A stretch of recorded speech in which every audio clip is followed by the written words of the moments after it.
TG Tutorials. I'm reliable?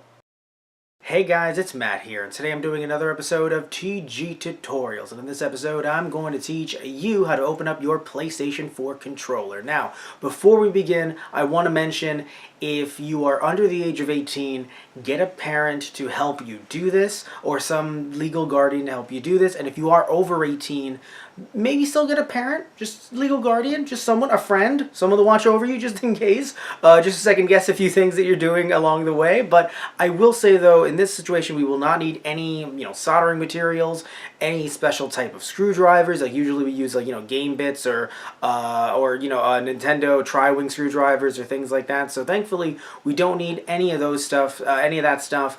But I will tell you what you need in a little bit. But the reason why we're opening up this controller today is because I've noticed that there are some issues with my controller as of late. As you can see right now, we have footage on the screen of me playing Kingdom Hearts, the story so far, and I didn't really get far in the story so far, ha ha ha, cue laugh track, because of the fact that while I was playing the game early on, whenever I bent the controller, either the L2 or seemingly the analog stick was being pushed. Now the reason why, the left analog stick, and the reason why this is a problem is because that is used to switch targets.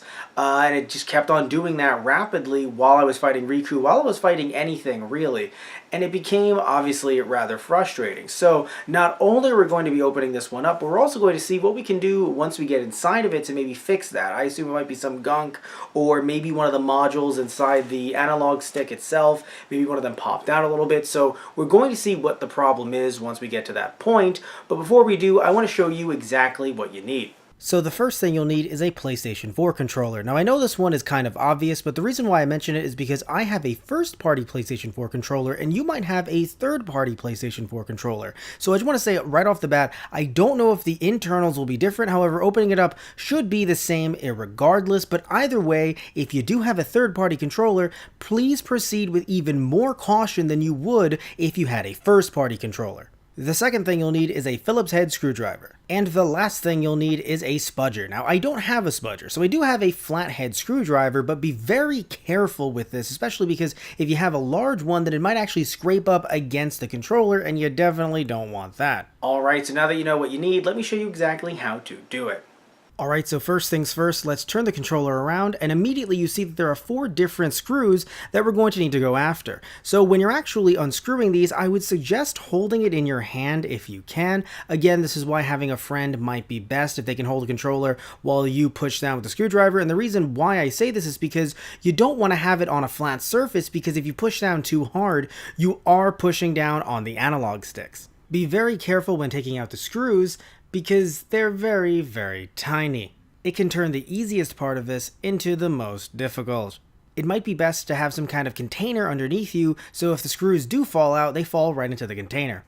And now is where you might need the spudger or the flathead screwdriver. So what you're supposed to do is you're actually supposed to take one half of the controller and pry it apart from the other while holding the other half. So essentially just pull them apart. That sounds easy, but depending on your wear and tear for the controller, how long you've had it, dust and other things like that, it could be extremely hard to open, just like mine was. But again, be very careful with the spudger or with the flathead, because you could scratch the controller like I did. So something to note as we're doing this. So if you don't want to use a flathead screwdriver or a spudger, okay, that's fair, but try not to pull it apart with all of your might. And the reason why I say this is because there's actually a ribbon cable in the controller itself that does hold the 2 pieces of the controller together. So be very careful while opening it up. I would still suggest pulling it apart piece by piece, if you will, instead of just kind of grabbing both sides and just ripping them apart. Alright, so thankfully I was able to open up the controller off camera, but as you can see, I'm still being delicate with it because I don't want to, as I just mentioned, mess up the ribbon cable inside. And also something I didn't mention as well, the battery pack, as you'll be able to see in a second in there, is also kind of loose, of course, depending on how you hold it. And also you don't want to mess up the L and R buttons as well. I would suggest removing them, although be very careful when putting them back in. You might ruin button sensitivity. You might have to open up your controller again, just like this guy. Okay, so when it comes to the ribbon cable, you can actually open it up with your bare hands. It is kind of hard to see it on camera, but as you can see, you can actually pull it out with your index finger and your thumb like so. Okay, so as you can see, there's a little bit of gunk underneath the trigger buttons, as you may have seen before as I was trying to open up the controller. So I'm actually going to clean that out with the flathead screwdriver. You could use your spudger as well. Either way, I would suggest not using your fingers unless you've washed your hands, just so that you don't get, and of course your hands are dry, just so you don't get any of that inside the controller itself. You could also use the flathead or spudger to clean the sides of the controller as well. Now to remove the battery, we're actually going to have to unplug this over here. Again, we can do it with our index finger and our thumb, but again, be very careful when doing so. And now we're going to try to remove this plastic cover, which may seem hard to do at first, but like I recommended earlier, use your thumb and your index finger, try to wiggle it a little bit, but while also pulling it towards you, so pulling it away from the board itself. It will take a little bit of work, but with time, it will come out. For extra resistance, you could pull at the controller as well. After doing that, you're going to notice two places on the board we're going to need to go after. So the first place is this blue ribbon cable right here, which we'll address a little bit later, and this screw right here. You're going to need to use a Phillips head screwdriver, and again I suggest not putting the controller onto the table itself or onto the flat surface because you will be pressing down on the analog sticks.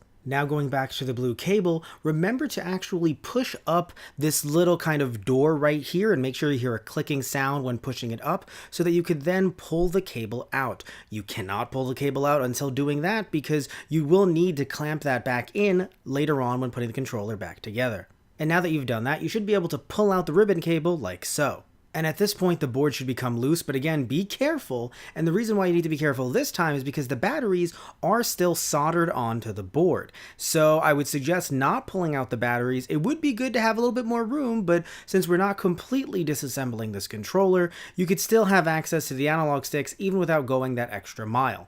So it's at this point we're going to remove the analog sticks. If you want to clean them inside out, you can definitely do that as well. I'm not going to use any rubbing alcohol because I'm a little bit nervous about any of that getting into the controller, even if I do wait for it to dry. So I'm just going to do that with dry Q-tips. And when it comes to the actual analog sticks themselves underneath the padding, at this point I'm going to check if anything needs to be clicked back in. That has been known to happen with controllers in the past. It does seem like everything is clicked in okay, but still either way, if you want, you could use a dry Q-tip to also kind of rub around there if there's any kind of gunk or anything like that within the mechanisms, but there should not be. And at this point, we just have to put the controller back together to see if it works. Remember that if we're doing everything in reverse, these are the steps that you need to remember.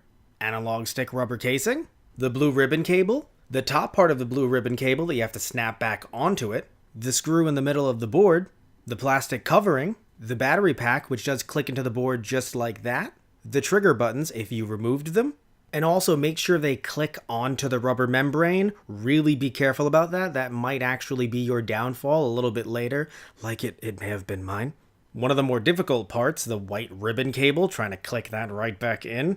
And last but not least, the screws on the back. So let's see if it works. So let's load up the game. We're going to do it with minimal cuts, and the reason why is because I want to show you guys this thing working live while we're doing this instead of kind of doing a picture-in-picture thing with our either Roxio or Elgato game captures. Yeah, you can see me there. Hello, everybody.